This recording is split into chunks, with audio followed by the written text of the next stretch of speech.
Welcome along. Now, all the news today is about the election results. Who are the winners? Who are the losers? Well, I'll tell you who the biggest losers are. Us, the public, the voters. Prime Minister Rishi Sunak has got the kind of kicking normally reserved for a drunk man who starts on a nightclub bouncer. I think it's fair to say the general impression of Mr Sunak is uninspiring, untrustworthy, devoid of vision, and caught between two warring wings of his party, trying to appease both but pleasing neither.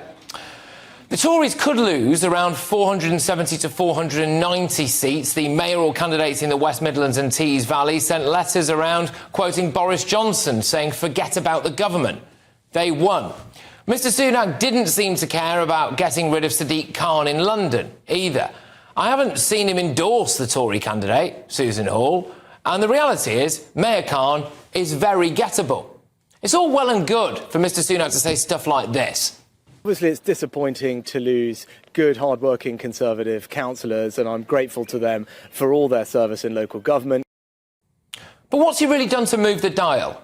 Now on to Labour. Look, this is not 1997. Keir Starmer has the charisma of wet cardboard and a manifesto to match. He's U-turned on green policy, on taxation, on Brexit, on nationalising the railways, on tuition fees, on whether or not he's friends with Jeremy Corbyn, on rent control, on what a woman is, on Gaza, on bankers' bonuses, and now the noise is that he could even U-turn on Rwanda. He has lost the Muslim vote. Just look at what happened in Oldham.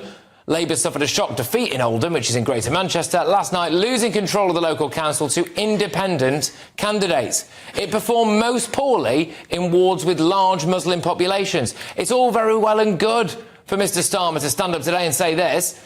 I don't think anybody could read the results here in York and North Yorkshire and say that Labour hasn't won or the voters are unconvinced. This is a historic victory. But look at what happened in the Blackpool South by-election. Labour's Chris Webb won with 10,825 votes. In 2019, Labour came second with 12,557 votes.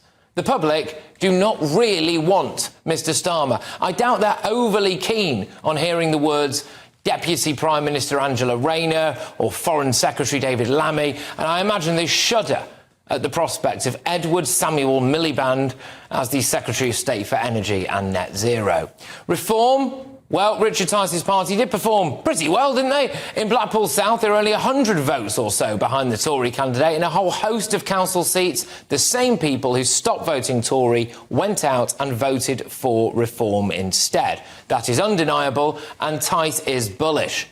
Succeeded with our best ever by-election result by some margin, significantly ahead of our national polling average. Many people in the media have now got egg on their face. They said we couldn't do it. We were a virtual party. Well, we've just proven them completely and utterly wrong. But it won't really make a difference at the general election, will it? Talking of a general election, some people are now predicting that Labour could fall 32 seats short of an outright majority. Just look at some of the turnouts, 30%, 29%, and then think about all of the massive issues that we are facing now in Britain. The NHS, the cost of living, taxation, illegal immigration, legal immigration, law and order. And still, people are sitting on their hands. People want a general election, but they don't want to vote for anyone. Great Britain is full of great Brits. It's just a shame not enough of them are in politics.